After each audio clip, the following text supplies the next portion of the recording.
नमस्कार, नवतेज टीवी में आप सभी का स्वागत है। मैं हूं आपके साथ प्रियंका तिवारी। खबरों को विस्तार से जानेंगे। बिहार के मुख्यमंत्री नीतीश कुमार का आज जन्मदिन है। नीतीश कुमार आज 73 साल के हो गए हैं। उनके जन्मदिन पर बधाइयों का तांता लगा हुआ है। पीएम मोदी ने भी एक्स पर पोस्ट करके जन्मदिन की बधाई दी। वहीं यूपी के सीएम योगी आदित्यनाथ ने भी उनको बधाई दी और उत्तम स्वास्थ्य की कामना भी की है। बता दें कि नीतीश कुमार का जन्म 1 मार्च 1951 को नालंदा में हुआ था। नीतीश 17 साल से ज्यादा वक्त से बिहार के मुख्यमंत्री की कमान संभाले हुए हैं।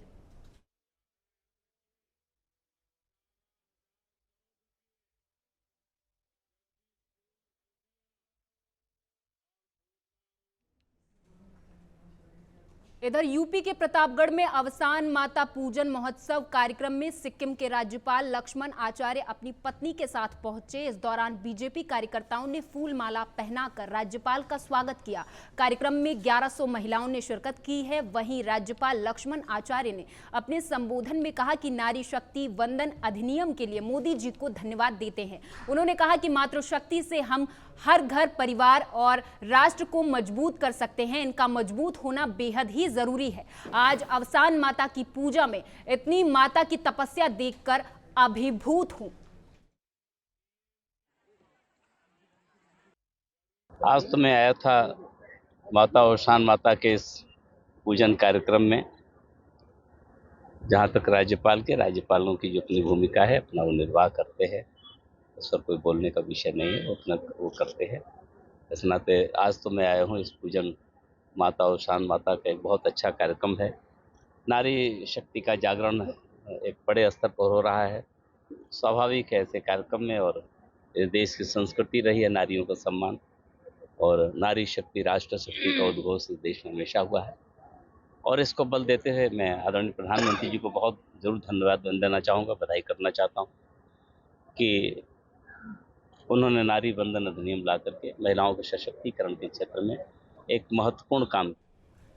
हैदराबाद के तेलंगाना में अंतर्राष्ट्रीय संगठन HMRF की गवर्निंग और नेशनल बॉडी का शपथ ग्रहण समारोह श्री रामुलु विश्वविद्यालय में आयोजित हुआ। Holi district medicine research foundation Hyderabad एक अंतर्राष्ट्रीय संगठन है जो पारंपरिक दवाओं के अनुसंधान और विकास के लिए कई देशों के साथ एकीकरण के लिए जाना जाता है। इस कार्यक्रम में SIFA ने विभिन्न क्षेत्रों में कई लोगों को पुरस्कार प्रदान किए। इस मौके पर वरिष्ठ पत्रकार एल्लमपल्ली नरसिम्लू ने उन्हें प्रिंट और इलेक्ट्रॉनिक मीडिया में उनकी बहुमूल्य सेवाओं के लिए WCTM स्टार अवार्ड 2023 से सम्मानित भी किया।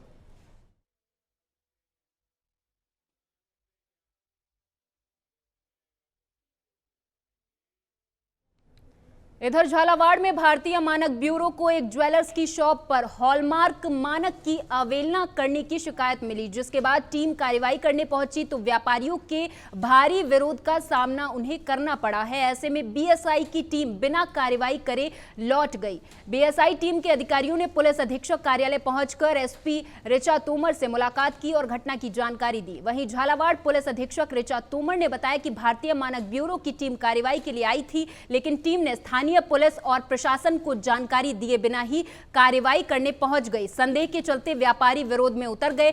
BSI टीम अब पुलिस जवानों की मदद लेकर कार्रवाई करेगी।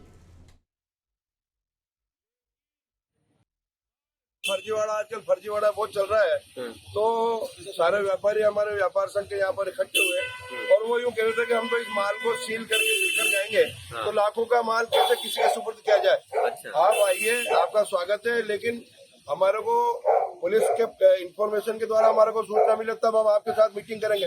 एक बार हमारे व्यापारी उनके साथ मीटिंग तो करें, हमारे को किस प्रोसेस से गुजरना है वो बताएं। हमारे को आते इस तरह से अननोन व्यक्ति किसी की दुकान पर भी आकर इस तरह से माल पर हाथ डालने की कोशिश करेगा तो निश्चित रूप से क्या कह रहे थे वो, क्या बता रहे थे? हॉलमार्क से आए और उससे आए, HUID से आए, तो हमने उनको कहा कि आप हमारे को बताइए कौन है, कौन से अधिकारी हैं, आप सीधा माल जब्त कैसे कर सकते हैं। तो हमने उनसे कहा कि साहब जाइए, आप पुलिस को लेकर आइए, जिसको भी लेके आना आओ, हमारे व्यापारियों के साथ एक बार मीटिंग करो बैठ के। तो हम खबर यूपी के अलीगढ़ से है, जहां हरदुआगंज थाना क्षेत्र में बदमाशों ने एक बाइक सवार को रोककर गोली मार दी और मौके से फरार हो गए। स्थानीय लोगों ने पुलिस को सूचना दी, जिससे पुलिस महकमे में हड़कंप मच गया। मौके पर पहुंचे पुलिस के आला अधिकारियों ने शव को पोस्टमार्टम के लिए भिजवा दिया है और रास्ते में लगे सीसीटीवी कैमरे को खंगालने में जुटी हुई है।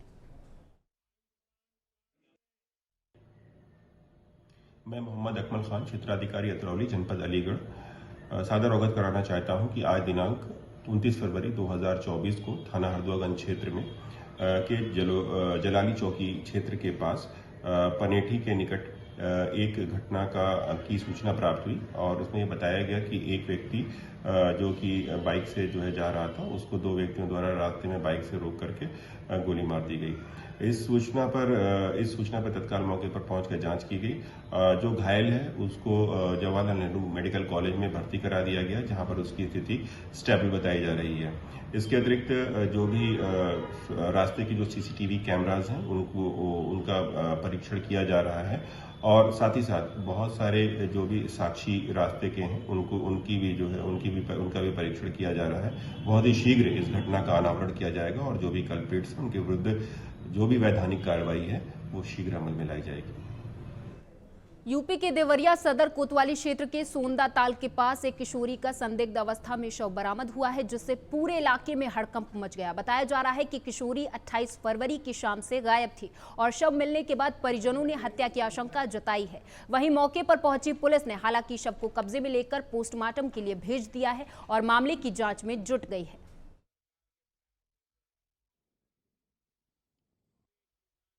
देवरिया जनपद में कोतवाली थाना क्षेत्र की घटना है, जिसमें एक 8-9 वर्षीय बालिका का शव संदिग्ध परिस्थितियों में एक ताल के किनारे मिला। पुलिस द्वारा मौके पर पहुंचकर शव को पोस्टमार्टम के लिए भिजवा दिया गया है।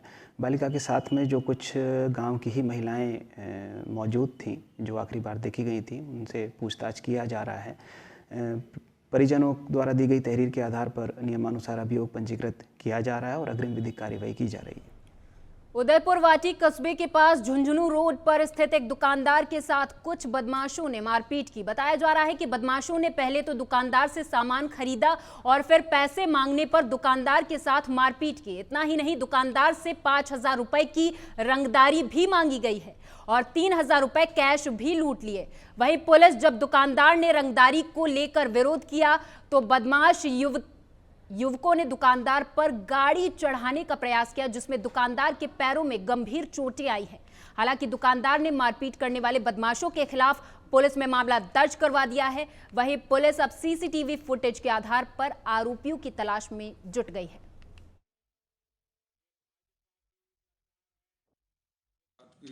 8:40 की कोई घटना है अपने इंद्रपुरा बस स्टैंड की। वहाँ पे ये कोई विकास सैनी तो स्कॉर्पियो गाड़ी के द्वारा, उसके साथ में और भी 3-4 जन आदमी थे और वह दुकानदार के साथ पैसे छीना हमारा झपटी करने का और उस पर गाड़ी चढ़ाने का प्रयास किया गया। उस संबंध में तुरंत रात को डीओ चला गया था और रात्रि गश्त के दौरान मैं स्वयं भी मौके पे गया था, लेकिन वो अपने ठिकाने से रूप को चल रहे हैं और आज सुबह भी डीओ द्वारा उसको दबी दे के कार्रवाई की जा रही है। इस संबंध में प्रकरण दर्ज किया जाकर और तुरंत ही कार्रवाई प्रारंभ जारी है। अलवर में स्कूल शिक्षा परिवार संघ की ओर से मिनी सचिवालय परिसर के मुख्य गेट पर माध्यमिक शिक्षा निदेशक के आदेशों के खिलाफ जमकर विरोध प्रदर्शन किया गया। संभाग अध्यक्ष लोकेश मिश्रा ने जानकारी देते हुए बताया कि हर आरटीआई के भौतिक सत्यापन के दौरान सभी स्कूलों के दस्तावेज और नियत नियमों का भौतिक सत्यापन होता है। इसके बावजूद माध्यमिक शिक्षा निदेशक और पर्यान्वित ऐसे आदेश निकालते हैं जिनका कोई जमीनी आधार नहीं है, जो केवल भ्रष्टाचार और मनमानी वसूली के लिए निकाले गए हैं।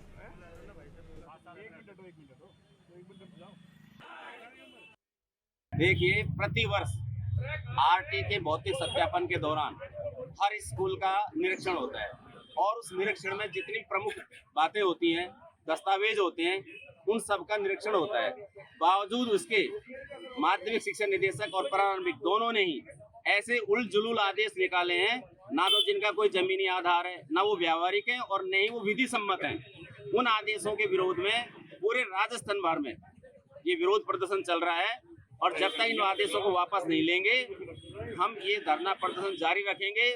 अगर सरकार हठधर्मिता करेगी तो हम हमारी मान्यताओं को खबर अलवर से है, जहां सरस डेयरी के एमडी चैम्बर में मारपीट का मामला सामने आया है। दरअसल चेयरमैन विश्राम गुर्जर और दूसरे पक्ष ने एक दूसरे के खिलाफ पुलिस में मामला दर्ज करवाया है। कैलाश चंद ने रिपोर्ट दर्ज कराई कि वे सरस डेयरी में भ्रष्टाचार के मामले में जुड़े शिकायत करने के लिए एमडी के पास गए थे। इस दौरान नीलेश खंडेलवाल और रामफल गुर्जर भी मौजूद थे। इस दौरान डेयरी चेयरमैन 4-5 लोगों के साथ आए और मारपीट करने लगे और जान से मारने की धमकी भी दी। तो वहीं दूसरी तरफ डेयरी चेयरमैन ने भी इस मामले में मुकदमा दर्ज करवाया है। रिपोर्ट में बताया गया है कि कैलाश चंद और कुछ अन्य लोग डेयरी के एमडी और अन्य कर्मचारियों को धमकी दे रहे थे, जिसके फुटेज भी उपलब्ध हैं।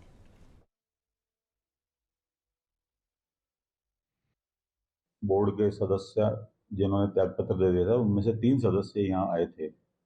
कोई जांच चल रही थी मुख्यालय से, इधर स्पेशल ऑडिटर के पास कोई रिपोर्ट आई थी कि साहब उसके फैक्चुअल्स भेजने हैं। फैक्चुअल्स के लिए पेपर हमारे पास आया, उसका हम पेपर भेजने वाले थे। मैं उनको बार बार निवेदन कर रहा था, वो थोड़ा सा गर्म हो रहे थे। गर्म होकर थोड़ा सा इस तरीके से धमकाने वाले मोड के अंदर वो हमको कह रहे थे, हमारे स्टाफ को कह रहे थे कि आप पेपर क्यों नहीं भेज रहे। मैंने कहा सर भेजेंगे, मैं आपको निवेदन कर दूं कि पेपर बहुत जल्दी ही भिजवा दूंगा, क्योंकि बहुत सारे काम होते हैं। इतने में चेयरमैन साहब आ गए और उनके अंदर हॉट टॉक्स हुई है। देखो, भ्रष्टाचार के आरोपों की तो बात यह है कि जो इन्होंने आरोप लगाए वो सब पे जांचें हुई हैं और वो सब ठीक, एक भी आरोप, इनके सब आरोप जो थे वो निराधार माने गए। दूसरा, इन लोगों ने 7 लोगों ने इस्तीफा दे दिया। इनमें इस्तीफा देने के बाद ये कल 3 लोग एमडी साहब के पास यहाँ आए और एमडी साहब के पास आकर किसी जांच के माध्यम से एमडी साहब के ऊपर ये जो दबाव बढ़ा रहे थे, 2 अधिकारी नीचे और बैठा रखे थे, उन तीनों को ये जोर जोर से चिल्ला कर उनको। इधर जयपुर में भारत तिब्बत समन्वय संघ अब देश में शिक्षकों को गुरु बनाएगा। इसके लिए आवाहनम कार्यक्रम आयोजित किया जाएगा, जिसमें महाराजा गंगा सिंह विश्वविद्यालय बीकानेर के कुलपति प्रोफेसर मनोज दीक्षित शिक्षकों से गुरु बनने का आह्वान करेंगे। संघ के राष्ट्रीय महामंत्री कर्नल नंदकिशोर ढाक ने बताया कि भारत को पहले की तरह अखंड भारत बनाना है और जब तक पाकिस्तान, अफगानिस्तान, तिब्बत, बांग्लादेश आदि का भारत के नक्शे में विलय नहीं हो जाता, तब तक इस राष्ट्र को परम वैभवशाली और विश्व गुरु के रूप में पुनः स्थापित करना कठिन होगा। उन्होंने कहा कि इसके लिए शिक्षक ही इस देश की पीढ़ी दर पीढ़ी को इस विचार के साथ तैयार कर सकते हैं।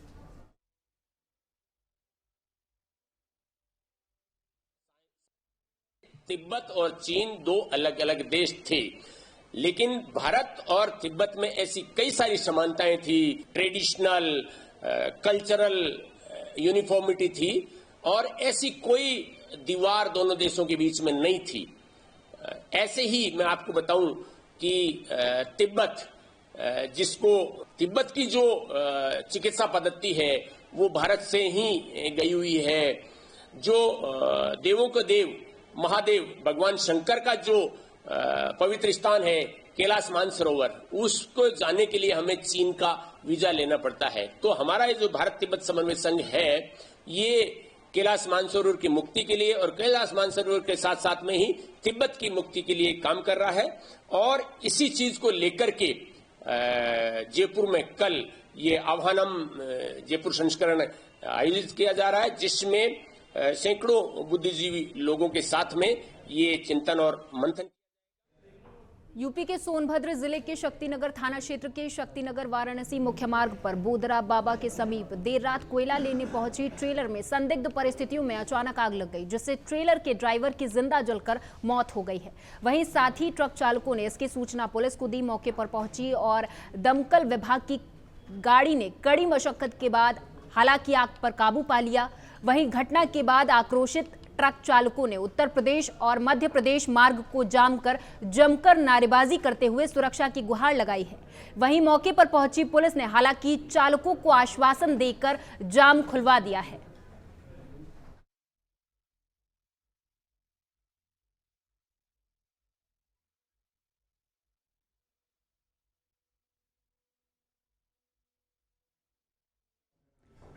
चित्तौड़गढ़ के सेंधी स्थित राष्ट्रीय उच्च माध्यमिक विद्यालय में अध्यापकों की लापरवाही के चलते पढ़ाई नहीं हो रही। बता दें कि स्कूल में सूचना के बिना टीचर्स स्कूल से चले जाते हैं। फाइनल एग्जाम सिर पे हैं, लेकिन बच्चों का अभी तक सिलेबस तक कंप्लीट नहीं हो पाया है।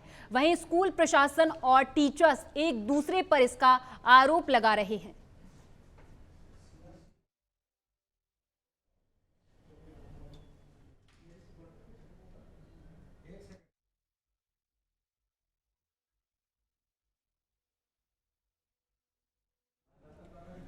अगली खबर डीडवाना से है, जहां अचानक वायुसेना के 2 हेलीकॉप्टरों की इमरजेंसी लैंडिंग हुई। बताया जा रहा है कि एक हेलीकॉप्टर में अचानक तकनीकी खराबी आने की वजह से उसे इमरजेंसी लैंड करवाना पड़ा। इस दौरान उसके साथ चल रहे एक अन्य हेलीकॉप्टर को भी उतारा गया है।